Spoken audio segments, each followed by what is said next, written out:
di dalam Al-Quran. Bukan itu yang saya bilang, Bang. Yang saya bilang tidak ada di dalam Al-Quran itu perintah naik haji ke Mekah. Iya, iya. Gini, Ya pokoknya Anda bisa nggak bedakan begini? Dilarang makan dengan dilarang makan di kantin atau di kelas. Bisa nggak Anda ya bedakan itu? bisa, bisa, bisa, bisa. Nah, yang Ya, saya katakan Bang, tidak ada Bang di dalam Quran itu, wahai umat muslim, naik hajilah kalian ke Mekah. Nggak ada. Yang ada suruh naik haji. Tapi bukan ke Mekah. ya. Kalau Bakah Ya kan, kan? ya. eh Cuman saya nanya ke temen ya, Hmm, malah ditunjukin di surat apa kemarin udah saya tulis itu di baik. surat Surat apa? ayat 97 atau apa ya? Itu katanya untuk Al-Imran. Ali Imran Al-Imran 97. ayat Baik. 97 katanya. Baik, Ali Imran 97 ya. Iya, dia bilang ada. Nah, cuman ya itu saya cross check dulu dengan Oke, Else. sebentar. Kita bacakan ya Bang ya. Iya.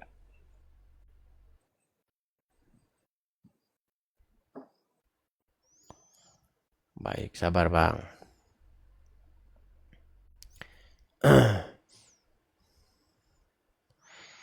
Surat Ali Imran ayat yang ke-97. Oke. Saya balikan dulu kamera saya Bang ya. Oke. Oke. Baik. Ali Imran 97 ya Bang ya, saya bacakan. Iya. Di dalamnya terdapat tanda-tanda yang jelas. Di antaranya makom Ibrahim. Siapa yang memasukinya, maksudnya memasuki Baitullah, sebentar saya hilangin dulu nih, maka amanlah dia. Di antara kewajiban manusia terhadap Allah adalah melaksanakan ibadah haji ke Baitullah Nah, bagi yang mampu mengadakan perjalanan ke sana. Siapa yang mengingkari, maksudnya mengingkari kewajiban haji itu, maka sesungguhnya Allah Maha Kaya tidak memerlukan suatu apapun dari seluruh alam. Nah, yang ingin saya tanyakan kepada Anda, menurut ayat ini, kemanakah orang melaksanakan haji?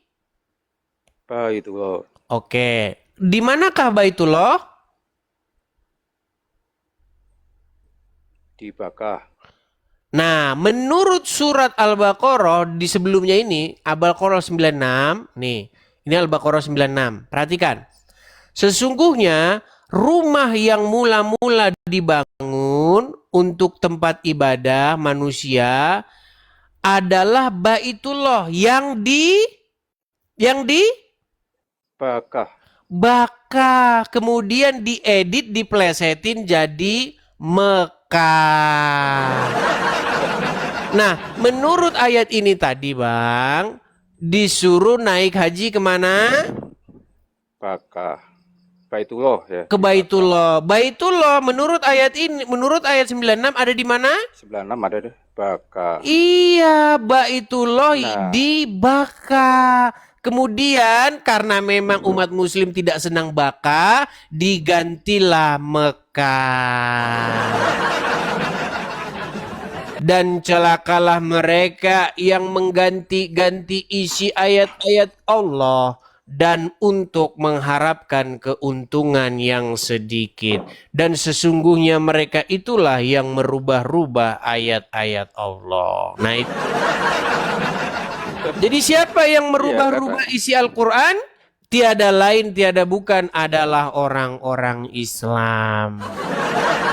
Makanya ada ayat di dalam Al-Quran. Celakalah orang nih. Saya akan tunjukkan ayatnya nih Bang ya. Saya tunjukkan nih Bang. oke, oke, oke. Iya, iya betul. Nih, celakalah. Bentar ya. Nih. Inilah kerjaan kalian. Di dalam surat Al-Baqarah ayat yang ke-97. Ayat yang 79.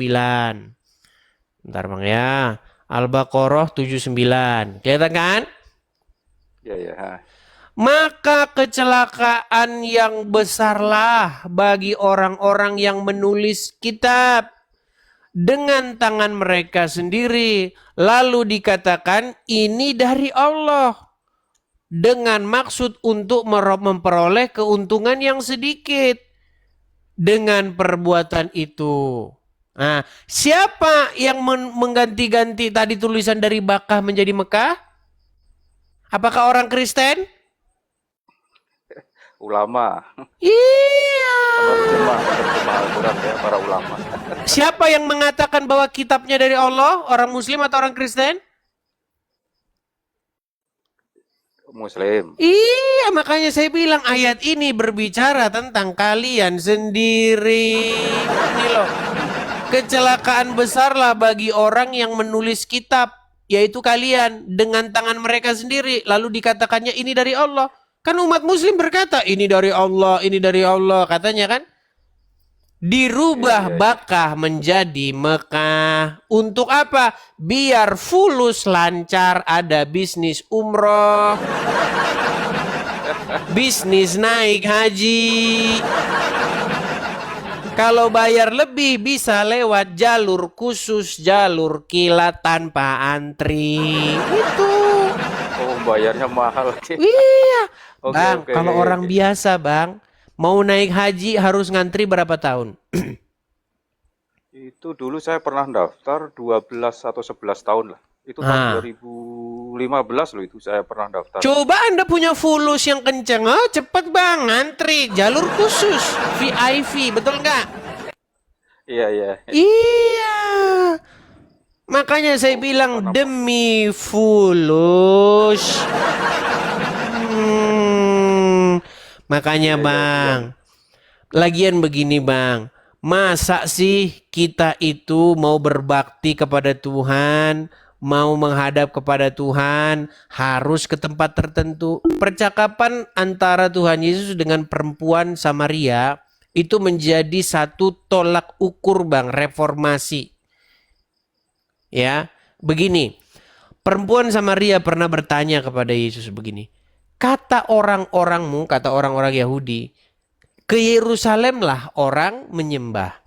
Tetapi kata kami orang-orang Samaria tidak, tetapi di Gunung Gerizim. Apa kata Tuhan Yesus? Akan tiba masanya penyembah-penyembah benar itu tidak menyembah di Yerusalem maupun di Gunung Gerizim. Tetapi mereka akan menyembah Tuhan di dalam roh dan kebenaran. Gitu Bang. Masa Anda mau ketemu, mau berbakti kepada Tuhan harus naik pesawat dulu seolah-olah Tuhan cuma ada di sana.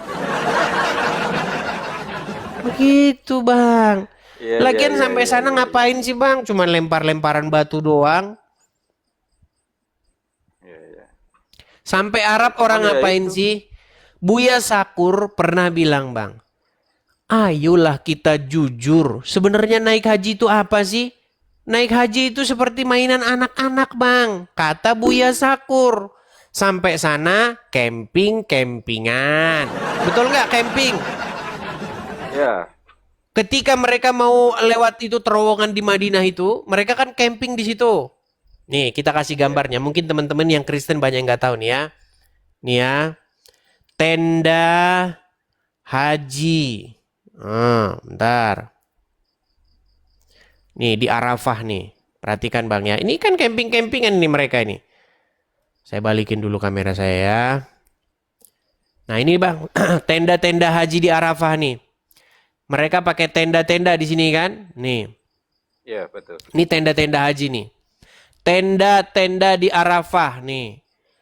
Nah, sampai sana camping-campingan. Oke. Setelah itu, setelah camping-campingan, Bang, nanti main lari-larian. Nih sebentar. Nih ya. Lari, Safa, dan Marwa. Nih.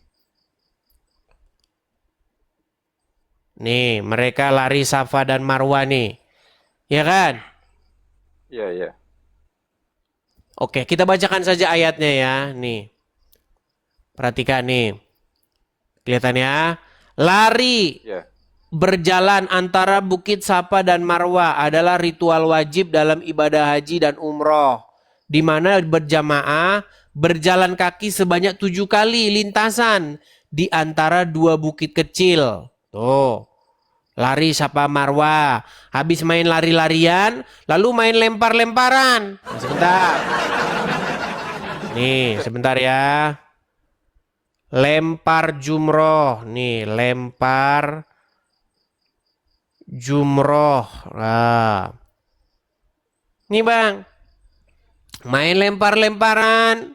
Nah, ini jemaah haji lempar-lempar batu tuh. Dilempar makin gede. Ini tadinya dulu zaman dulu kecil bang. Nah, ini orang-orang nih main lempar-lemparan batu. Nah, betul? Iya, iya. Iya. Tuh, dilempar. Tuh, dilempar tuh.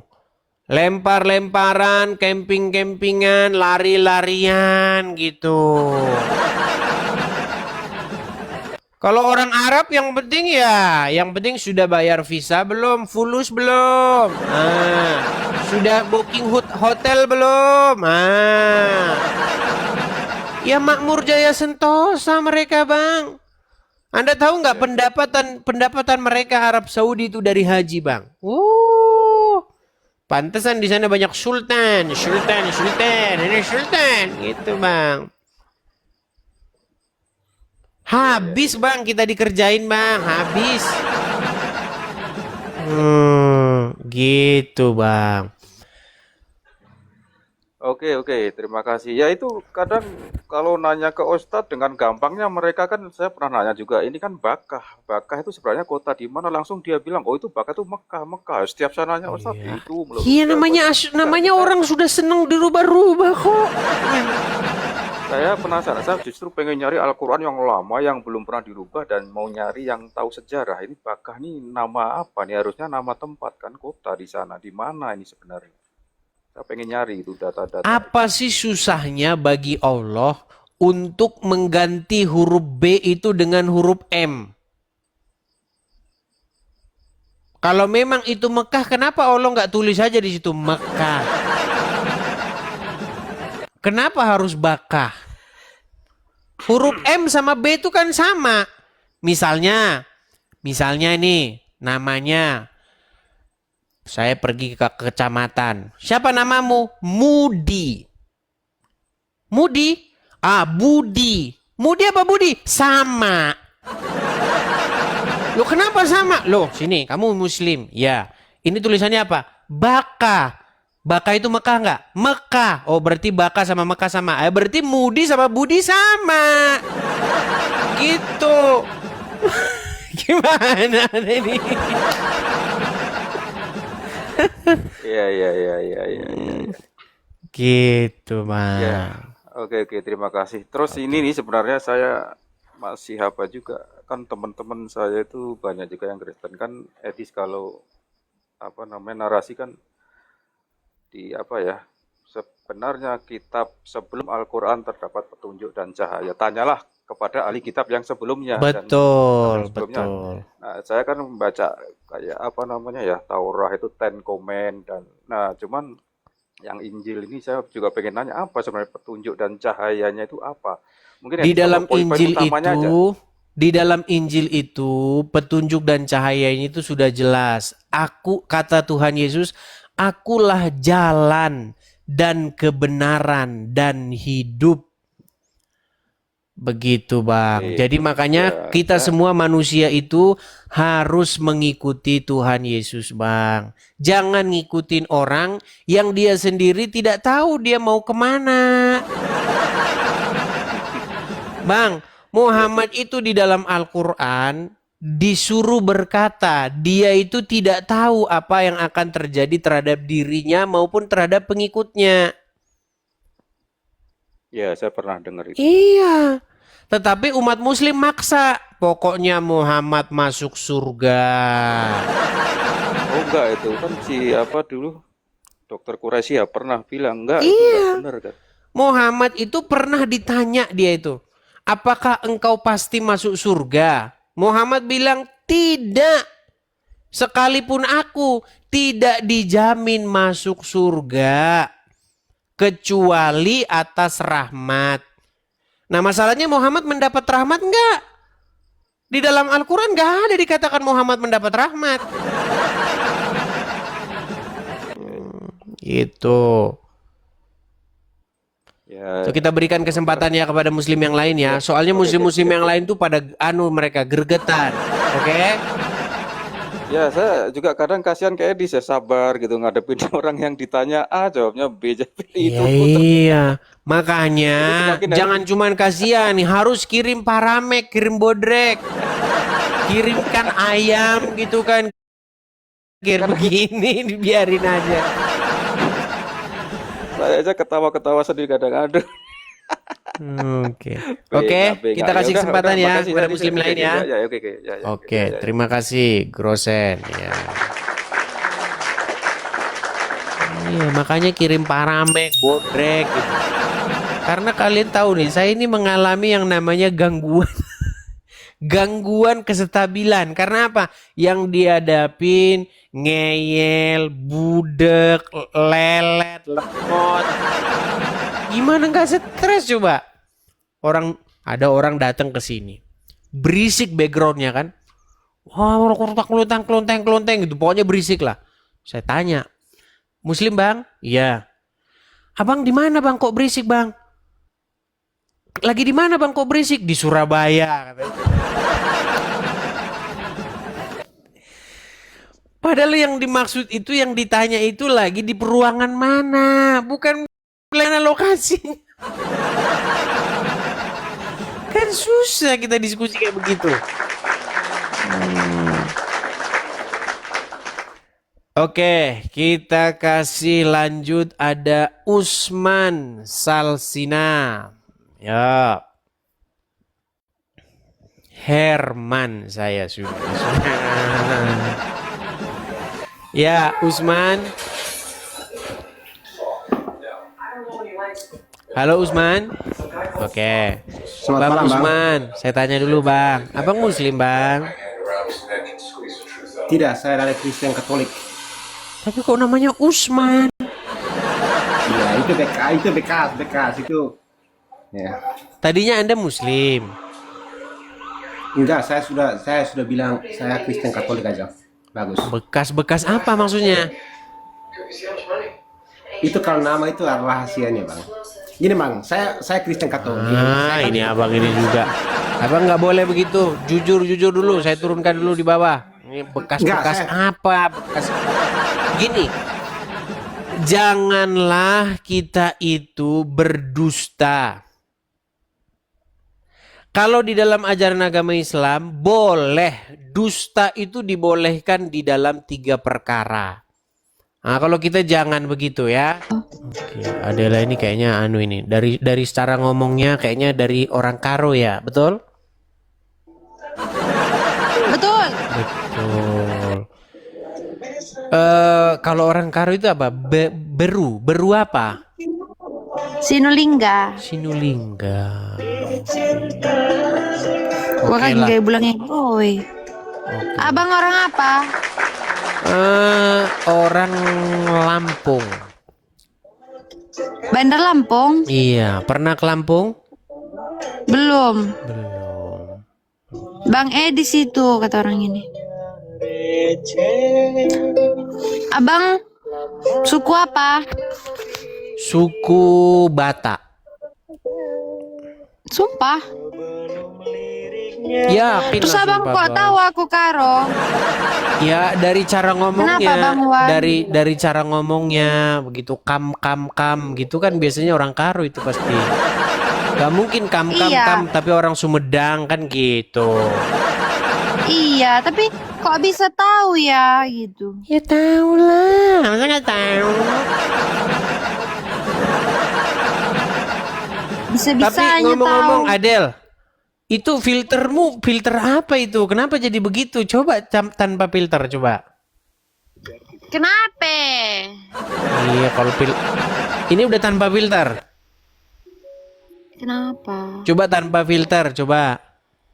Karena sekarang manusia zaman sekarang penuh dengan kepalsuan.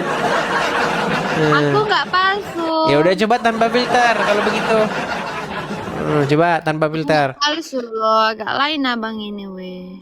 Iya, maksudnya kalau cuman filter-filteran saya juga bisa jadi cantik sebentar. Saya bikin filter saya yang cantik ya. Coba abang jadi Oh cantik. bisa, saya jadi cantik bisa sebentar. Sabar. Ku bikin saya jadi Artis cantik abang ya. jadi. Abang artis. Waduh. Kenapa abang Apanya? jadi pucat kayak gitu? Nah, bisa kan saya kalau jadi cantik ya. Bisa. Coba hilangin filternya. Jir kata orang ini. Ya udahlah kalau begitu. Ya udahlah Adel. Terima kasih ya. Selamat malam Adel.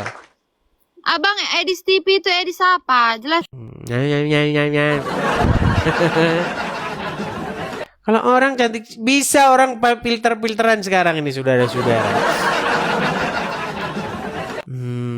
Ya jangan penuh kepalsuan. Kita yang orisinil aja kenapa sih? Tuh orisinil toh. Kita kasih naik ada. Saya itu teman-teman orangnya itu paling orisinil teman-teman. Saking orisinilnya disangkain saya nggak menghargai. Lu iya. Datang ke sebuah acara pakai sandal japit. pakai ya memang begitu sehari-harinya juga begitu gimana. Oke ayo kita kasih naik ada sebentar ya. Kurizuto. Ya, silakan. Kurizuto. Halo Kurizuto. Muslim ya, Halo, Bang? selamat malam.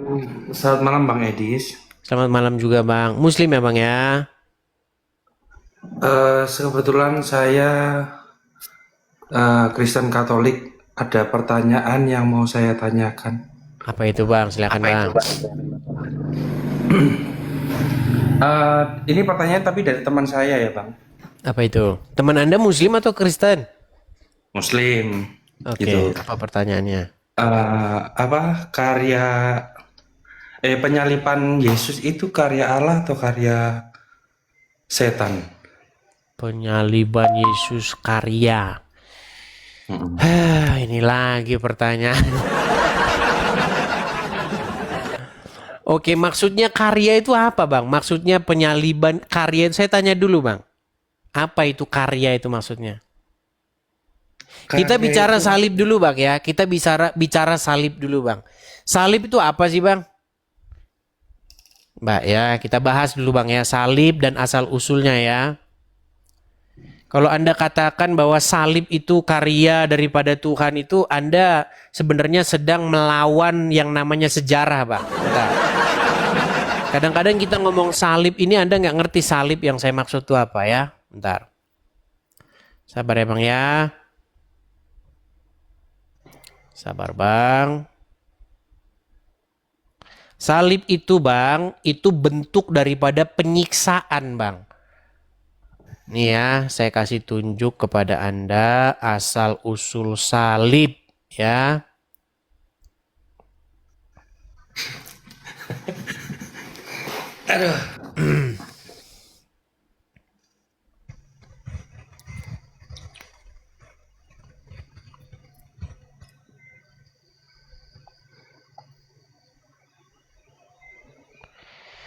Sabar ya, Bang ya.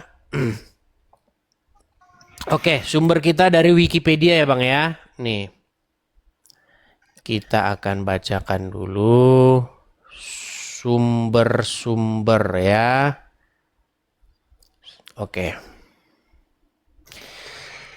Nih, Bang ya. Nggak apa-apa, Bang. Nggak apa-apa, kita turutin maunya mereka. Nih. Penyaliban adalah salah satu bentuk hukuman yang diterapkan dalam Kekaisaran Romawi. Dan orang-orang yang paling terkenal karena hukuman salib oleh pemerintahan Romawi adalah Yesus Kristus. Nih, asal usulnya dari mana ya Bang ya, kita bacakan. Penyaliban adalah metode eksekusi hukuman mati di mana terpidana diikat atau dipaku pada kayu salib besar atau balok atau tiang pancang yang dibiarkan tergantung hingga akhirnya meninggal dan dapat berlangsung dalam hitungan menit hingga hari. Metode ini merupakan salah satu bentuk eksekusi terkejam yang pernah ada di dunia, di mana terpidana diikat atau dipaku pada salib atau kayu besar, balok ataupun tiang pancang yang dibiarkannya tergantung hingga akhirnya mati. Kematian merupakan kematian merupakan suatu hal yang sangat diinginkan oleh orang yang disalib karena tersiksa sekali, Bang. Nah, jadi menurut Anda cara menyiksa manusia begini itu ini adalah karya daripada Tuhan ya. Jadi Tuhanlah yang membuat atau mengajari manusia menyalib ini menurut Anda ya. Betul? Ya, ya. Betul. Makanya teman-teman, di satu pihak kadang-kadang saya menghadapi orang-orang RT sebelah, tapi di lain pihak kadang-kadang kita menghadapi orang-orang kayak begini. Bang, makanya Bang, waktu saya diskusi itu disimak dulu Bang. Waktu kita berkata salib, yang saya maksud salib itu apa sih Bang? Salib itu atau penyaliban itu adalah sebuah metode cara mengeksekusi mati seseorang. Nih saya balik dulu kamera saya Bang ya. Saya balik dulu Bang ya. Bang, sekarang itu masih dikenal dengan istilah hukuman-hukuman mati. Ada dengan cara disuntik. Ada dengan cara disetrum, di kursi setrum. Ada dengan cara ditembak mati. Ada dengan cara digantung. Nah, zaman dulu Bang, metode-metodenya itu tidak manusiawi, tetapi penyiksaan Bang. Ditelanjangin, kemudian dipertontonkan di muka umum, digebukin, kemudian digantung berhari-hari. Menurut Anda nih, orang terinspirasi bikin metode eksekusi mati seperti itu, dia terinspirasi dari Bapa di sorga. Itu menurut Anda? Itu menurut Anda? Ya. Astaga. Jadi ide untuk memperbuat manusia disiksa, digantung seperti itu, ide itu terinspirasi daripada Tuhan ya. Tuhanlah yang membuat itu ya. Itu kan bagian dari skenario-nya sebenarnya kalau Abang udah pernah baca Alkitab? pernah. Baca sampai dari awal, dari Kejadian sampai Wahyu udah pernah? Oh, kalau itu yang belum pernah. Nggak sampai. Iya, pantesan Bang. Makanya begini Bang. Yang saya maksud tuh begini loh Bang. Jadi ketika kita memandang salib itu, yang saya maksudkan pada waktu itu adalah hukuman penyaliban itu Bang. Kegiatan menyalibkan itu Bang. Itu datangnya dari si jahat. Begitu Bang. Jadi ketika kita bernyanyi ya, karena salibmu ku hidup, karena salibmu ku menang. Nah itu yang kita bahas itu bukan penghukuman penyalibannya itu Bang, tetapi ketaatan kesetiaan Yesus itu loh Bang. Sehingga dia taat sampai mati sekalipun disalibkan. Jadi penyaliban itu Bang, penyaliban Yesus itu kejahatan, pemberontakan umat manusia. Kegiatan untuk menyalibkan Yesus, menyalibkan Sang Mesias, itu kegiatan yang jahat. Datangnya dari si jahat. Begitu Bang. Tetapi dari pihak lain yaitu dari pihak Yesus, kesetiaan, ketaatannya, ketidak melarikan dirinya Yesus. Tuhan Yesus tidak melarikan diri Bang. Waktu disalib dia nggak lari, apalagi nyuruh orang disuruh-surupain sama dia. Begitu Bang. Makanya kita ada lagu kan. Ku datang pada salib, itu salib, oh salib. Itu yang dimaksud dari sisi Yesusnya, Bang. Nah, itu yang waktu itu saya bahas dengan Yusuf PI. Kira-kira gimana ya saya mahamin mereka ini ya, teman-teman ya? Bang, terus aku mau nanya yang kedua ini. Sebentar, Yang itu kedua dulu kita terakhir. selesaiin dulu, orang belum kelar kok. Bang, begini loh Bang ya. Ketika Tuhan Yesus mengajarkan kebenaran, itu ada konsekuensinya Bang. Waktu ngomong yang benar, itu menyakiti orang-orang Wahyudi, ahli-ahli Taurat. Contoh Bang, contoh. Ketika Tuhan Yesus datang ke dunia, bait Tuhan itu seharusnya dijadikan rumah doa. Harusnya dijadikan rumah doa. Tempat kita berdoa, tempat kita melakukan kebaktian. Tetapi pada waktu itu rumah Tuhan itu dijadikan bisnis oleh para ulama. Dijadikan ajang jual beli hewan kurban persembahan. Makanya bait Tuhan pada waktu itu tak ubahnya seperti pasar. Nah, ketika Tuhan Yesus menyatakan kebenaran itu, Bang, itu melukai para pemimpin-pemimpin dan bisnis mereka. Sehingga mereka tidak senang. Lalu mereka mengancam ingin membinasakan Yesus. Sehingga mereka bermufakat untuk memfitnah Yesus dan menyerahkannya kepada orang-orang Roma, kepada orang-orang yang tidak mengenal Allah, dan disalibkan. Nah, jadi perbuatan untuk menyalibkan Yesus, Bang, itu datangnya dari si jahat. Makanya kata Tuhan Yesus, iblislah yang menjadi bapamu karena kamu ingin membinasakan aku. Tetapi dari pihak Bapa di sorga, jangan lari dari penyaliban itu. Ketika Tuhan Yesus menghadapi ancaman, menghadapi sekalipun penyaliban, jangan lari. Seperti nabi tetangga sebelah. Kita hadapi Bang, kita hadapi. Sekalipun dengan penyaliban kita hadapi.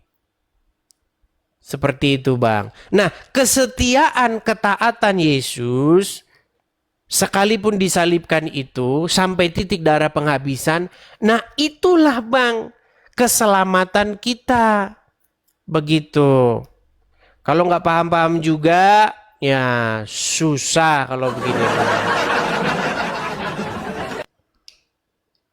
Udah Bang, Iya nggak ya? Saya tanya, Anda paham nggak? paham. Oke, sekarang satu contoh. Kita kasih contoh yang ini.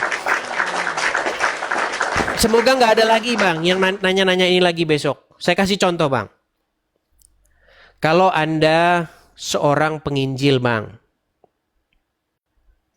Oke, Anda memberitakan firman Tuhan. Ada resikonya nggak Bang? Pasti. Pasti ada resikonya. Misal Bang, misalnya gara-gara Anda memberitakan Injil, rumah Anda dibakar sama kadrun misalnya. Nah, tetapi Bang, Anda tidak melakukan pembalasan. Anda tetap setia memegang teguh firman Tuhan. Nah, karena Anda tetap setia memegang teguh firman Tuhan, Anda tidak membalas kejahatan tersebut, Anda tidak mengerahkan massa untuk membalas kadrun, Anda tetap baik, Anda tetap balas dengan kebaikan. Akhirnya Bang, kabar tentang rumah Anda dibakar ini sampailah kepada orang banyak, sampai kepada orang-orang Kristen. Lalu akhirnya Bang, rumah Anda yang tadinya gubuk rumah Anda itu yang dibakar itu, lalu dibangun jadi rumah yang lebih besar, lebih baik. Pertanyaan saya kepada Anda, apakah orang-orang yang membakar rumah Anda itu punya niatan supaya rumah Anda jadi besar atau gimana? Enggak. Oke. Apakah orang-orang yang membakar rumah Anda itu mereka berjasa membuat rumah Anda jadi besar? Kalau diambil positifnya ya berjasa. Ya kalau berjasa Bang, Abang harus ucapkan terima kasih sama mereka. Maksudnya begini, kalau berjasa mereka itu harusnya tidak ditangkap polisi Bang. Mereka itu tidak berjasa bang, karena niatan mereka itu buruk. Sama seperti orang-orang yang menyalib Yesus itu bang. Niatan mereka itu ingin membinasakan. Ya, Bang. Niatan mereka itu niatan jahat. Sama seperti orang yang membakar rumah Anda. Niatan mereka niatan jahat. Tetapi bang, keinginan mereka tidak terjadi. Maksudnya tidak terjadi di situ artinya rumah Anda itu tidak selamanya terbakar begitu terus hangus. Enggak. Ternyata niatan mereka itu ditunggang balikkan oleh Bapa di surga. Mereka ingin membakar rumah Anda, mereka ingin membinasakan rumah Anda, lenyap selama-lamanya. Ternyata itu hanya berlangsung 3 hari saja.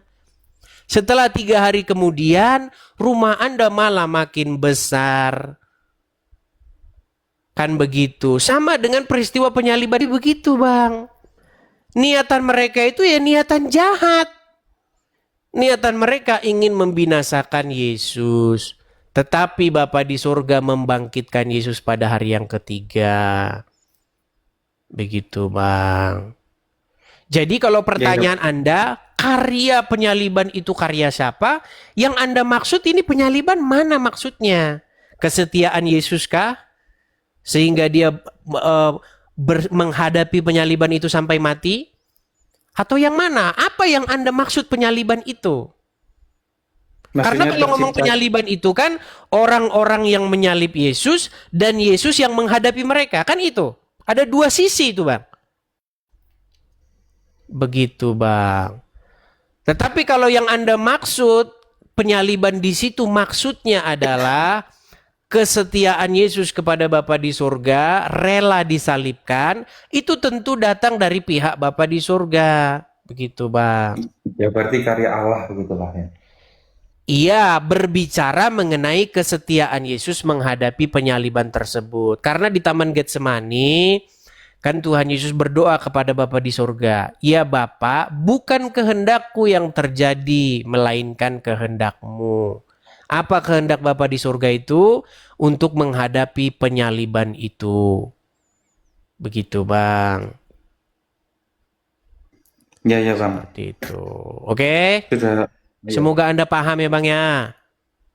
Makasih Bang Edis. Baik, sama-sama bang. Saya turunkan ya bang ya. Oke, makasih Bang ya. Sama-sama.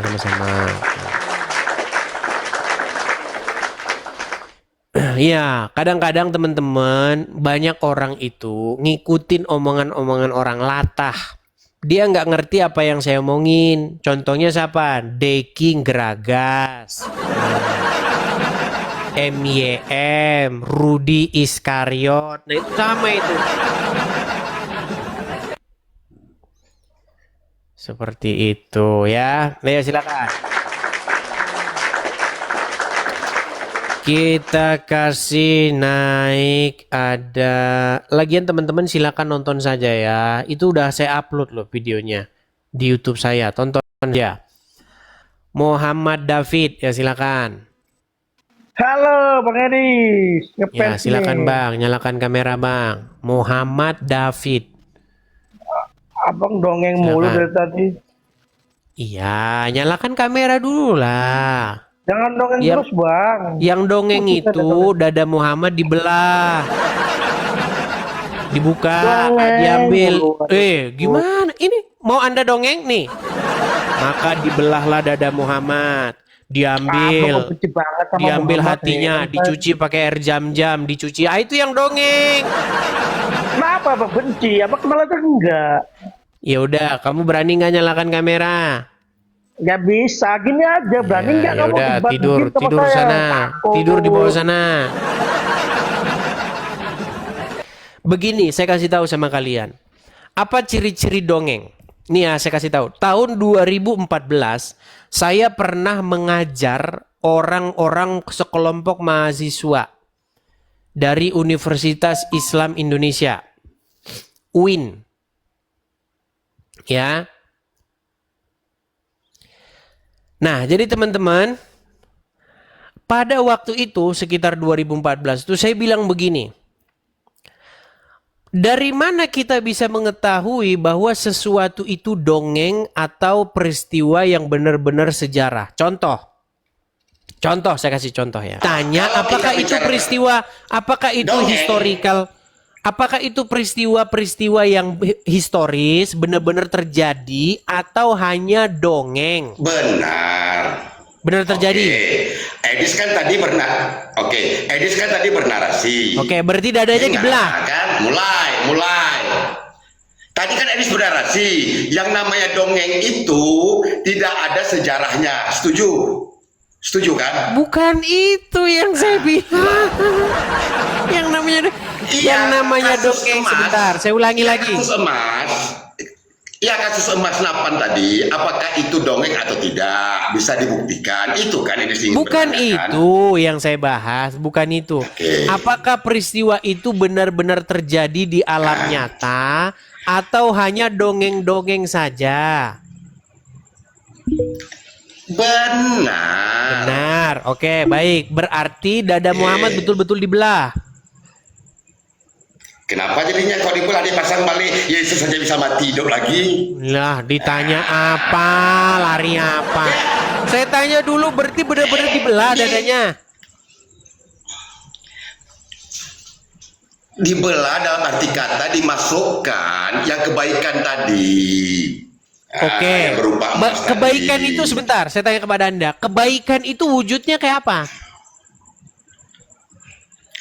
Kayak orang Islam. Kejahatan itu kayak oten. Gus, Udahlah, pelan-pelan ya. udahlah, Sebentar, udahlah. kita ngomong serius Udah, nih, nggak usah serius sejarah. nih. Gini Gus, Yang tutup ngomong sejarah lah. sebentar. Mau ngomong sejarah. Sebentar, tutup botol, tutup aqua, ada fisiknya, betul? Kebajikan, saya tanya kepada Anda, kebajikan itu ada fisiknya nggak? Tidak. Oke, lalu Perlakuan bagaimana kita, perlakuan? Tenang dulu Gus, tenang. Lalu bagaimana? Amang tahe agu, oh ya, agu. Hah? Dengar dulu, dengar. Tutup botol ada fisiknya. Atau misalnya lah gini aja dah, yang jelas-jelas dalam bidang operasi. Contoh, gunting ataupun misalnya ring jantung itu ada fisiknya kan? Nah, itu kalau mau dimasukin memang harus yang namanya dimasukkan secara fisik karena barangnya fisik. Setuju? Iya. Nah, kalau memasukkan Setuju. kebajikan ke dalam hati, mau memasukkan kebajikan ke dalam hati, kenapa harus dibedah orang bukan fisik yang dimasukin? Supaya masuk di otak manusia. Kan timbul pertanyaan, bagaimana cara masukkannya? Secara masukkannya, secara dibedah. Mulai. Jadi baik. Jadi Edis, sebentar. Oke, Edis, jadi Edis. sebentar. Edis, sebentar. Tadi Silakan. Edis beranalogi pasang ring. Tadi kan Edis beranalogi pasang ring. Berarti harus dicolok jarum. Masukkan secara Berarti ada fisik. pembedahan. nggak perlu bedah sekarang, Ya, bisa ada dari pembedahan. pembuluh darah. Bisa dari pembuluh darah dipasang. Ya, istilahnya bedah. Walaupun dicolokkan Iya. sedikit itu bedah. Fisik, ya fisik. Iya kan? Oke, ya. Fisik Ya. bedah. Oke. Caranya kan tetap dibedah kan. Oke. Jadi, dalam kebajikan yang di Edis tadi gambarkan, kan dibedah Nabi Muhammad cara masuknya. Edis mau tanya cara bedahnya kayak mana? Enggak, saya nggak Gitu. tanya cara bedahnya. Artinya memasukkan kebajikan ke dalam hati seseorang, maka dibedah dulu dadanya, dimasukkan ke dalam hatinya. Kalau secara fisik Edis ingin begitu, ya begitu caranya. Tapi kan ini kebajikan. Kebajikan itu kan perlakuan kita tentang kebaikan. Itu kan bisa dengan kita perkataan. Edis, ya sudah kita bicara agama sekarang lah. Ya sebentar. Sejarah. Baik, Udah, sebentar, tenang. Berarti besok teman-teman kita cari rumah sakit Islam. Datang ke rumah sakit Islam bilang, ada keluhan apa Pak? Saya ini ingin hati saya penuh dengan kebajikan. Terus saya harus dioperasi dulu, dioperasi. Bagaimana mungkin memasukkan Edis. tenang dulu? Edis. Kan tadi Anda udah ngomong. Edis. Gantian saya betul? Dengar, bedah buku atau bedah buku harus Gantian dioperasi. saya dulu Bedah ngomong, buku. Gus. Tenang, Gus. Ya, Tenang. kalau bedah buku. Tenang. Gus, bisa saya bicara? Kata bedah, Edis. Kenapa kau gelagapan Kata ini, bedah. Gus? Gus, kenapa kau gelagapan? Kata Tenang, bedah. Gun Saleh. Bisa Kata gantian saya bedah. bicara? Sebentar. Gun Saleh. Dari Tadi kan Anda udah bicara. Boleh Sebentar, gantian saya bicara? sebentar, aku Takut mereka teman-teman, ketakutan boleh. dia Aku kalau clearkan. bicara. Bisa saya Kata bicara? bedah. Bisa saya bicara? Sedikit aja, sedikit aja, habis itu diam. Kata bedah tidak konotasinya hanya ke medis, bisa bedah buku. Yes. Udah. Bisa saya tanggapi? Siap. Baik. Bedah buku, kan kena pelanggaran lagi kan. Aduh, Kenapa? Mana ini? Kenapa? Aman. Kok pelanggaran itulah ditombak-tombak. Janganlah ditombak-tombak, santai bos. Begini, Gun Iya, Saleh. lanjut. Bedah buku itu beda dengan bedah dada. Kalau bedah buku, bukunya dibuka. Kalau bedah dada, dadanya yang dibuka, didedel. Nah, makanya Andi, begini yang saya sudah tanyakan Andi. kepada Anda. Saya belum selesai ngomong, Anda kok udah gelagapan begitu sih? Jangan gelagapan. Berarti bedah itu tidak mesti ke medis kan? Bisa juga ke fisik bedah buku kan? Oke, Bisa, kan? yang kita bahas kan bedah dadanya Muhammad. Bus, alah kok sadis. Bus, nah, udah apa lagi? Oke, kalau bedah dadanya Muhammad itu dadanya betul-betul nggak didedel nggak, dibelah nggak? Seperti bedah buku. Dibuka Seperti bedah apa buku, lagi? terus gimana ngeluarin dicuci air jam-jamnya? Bentar. Udah pokoknya Udah, udah sebentar. terjawab tadi. Peristiwa bedah Bedah itu tidak mesti medis. dada Nabi Tidak Muhammad. medis. Bukan pasti ini betul-betul dibedah loh, didedel dadanya loh. Baik, saya bacakan. Bedel nih ya, bedel. Loh iya dibelah betul lah. Gimana? Baik, saya bacakan. Bedah buku. Nang, sabar. Perhatikan. Pembedahan dada Nabi ini beda dengan pembedahan buku. Masa bedah buku? Perhatikan. Pembedahan dada Nabi Shallallahu Alaihi Wasallam. Ketika Rasulullah Shallallahu Alaihi Wasallam sedang menggembalakan kambing. Nah, kemarin tidur, sekarang menggembalakan kambing. Nah, menggembalakan kambing milik keluarga. Tenang, Halimah binti Abu Zuhaib dan seterusnya. Tiba-tiba Rasulullah SAW didatangi dua malaikat. Lalu keduanya membelah dada Nabi SAW, mengeluarkan bagian yang kotor dari hatinya. Peristiwa ini telah dijelaskan oleh Anas bin Malik dalam kitab hadis Sahih yang diriwayatkan oleh Imam Muslim. Perhatikan. Ketika aku sedang berada di belakang rumah bersama saudaraku menggembalakan anak kambing, tiba-tiba aku didatangi dua orang laki-laki. Mereka mengenakan baju putih dengan membawa baskom yang terbuat dari emas penuh dengan es. Kedua orang itu menangkapku, lalu membedah perutku. Keduanya mengeluarkan hatiku dan membedahnya. Lalu mereka mengeluarkan gumpalan hitam. Berarti betul-betul dibelah, betul? Edis, yang orang operasi tumor kan dibuang yang gumpalan hitam kan, habis itu ditaruh lagi hidup lagi kan. Berarti dibelah betulan, setuju? Iya. Oke. Iya. Oke, Sudah baik. lah. Lalu mereka mengeluarkan gumpalan hitam darinya dan membuangnya. Kemudian keduanya membersihkannya dan menyucikan aku dengan air sampai bersih. Betul? Sip. Nah, Betul berarti sekali. operasi betulan, setuju? Setuju. Nah, iya.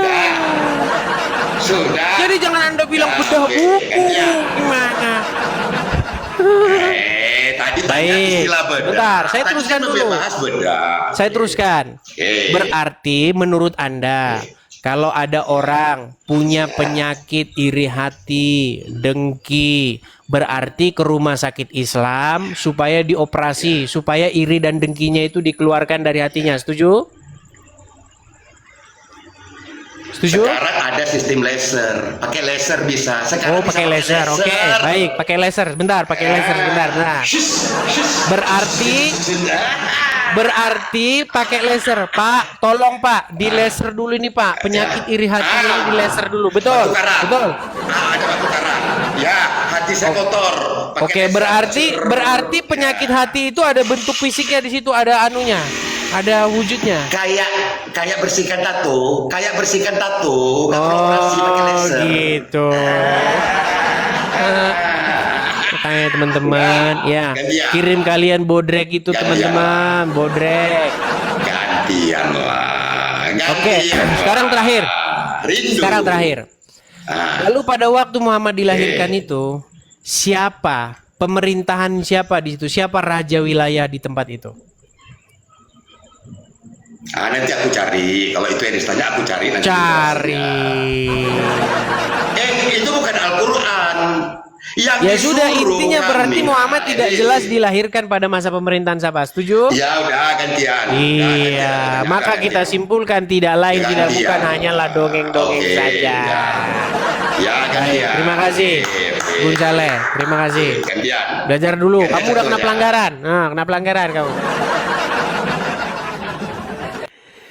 Tapi teman-teman jangan salah ya. Saya pernah dengar. Ini yang ngomong nih seorang musisi besar nih ya, Ahmad Dhani ya. Saya bahas Ahmad Dhani lagi. Jadi pernah saya menonton video Ahmad Dhani, dia bilang begini. Pada satu waktu datanglah orang Yahudi untuk membuktikan peristiwa Isra Mi'raj. Ya kan?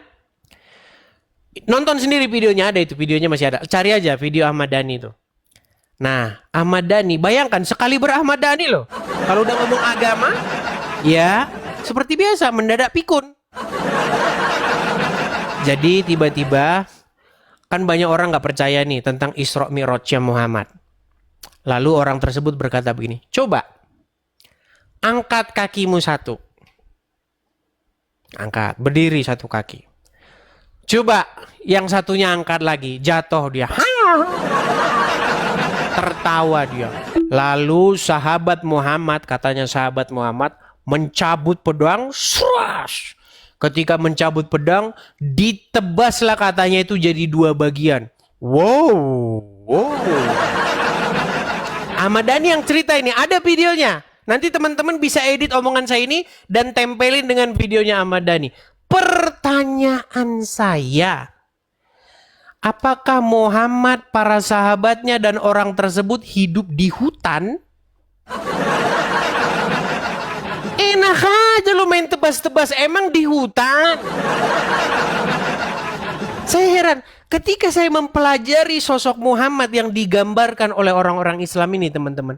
Seperti mereka ini hidup di sebuah tempat yang gak ada aparatur negara, gak ada polisi, gak ada gubernur. Sehingga ketika orang main tebas-tebasan seperti menebas ayam.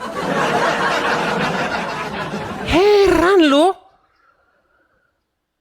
Mana ada orang main tebas-tebasan terus yang nebas gelenggang-lenggong saja pulang ke rumah. Apakah mereka itu hidup di hutan? Masa iya ada sebuah kelompok masyarakat nggak ada sistem pemerintahan?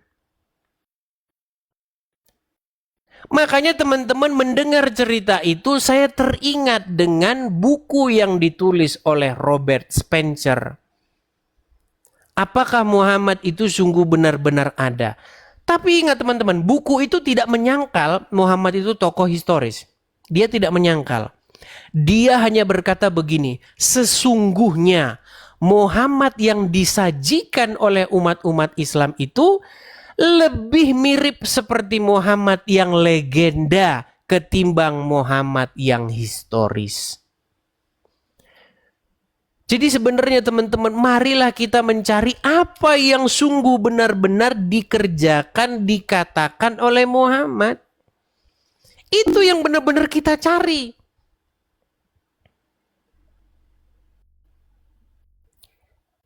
Jangan kita terlalu menghalu sehingga kita disuguhkan oleh cerita-cerita Muhammad yang fiksi, yang sebenarnya nggak pernah terjadi.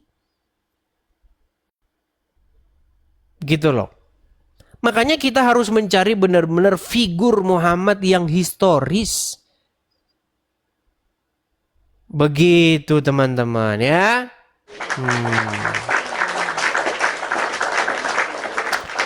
Teman-teman, saya sudah kena pelanggaran ini teman-teman, tapi pelanggarannya itu baru satu. Hanya dibatasi wilayah nih teman-teman. Aduh. Gimana teman-teman? Kita lanjut lagi besok. Karena sudah kena pembatasan ini, makanya teman-teman tap-tap layarnya kurang kenceng ini.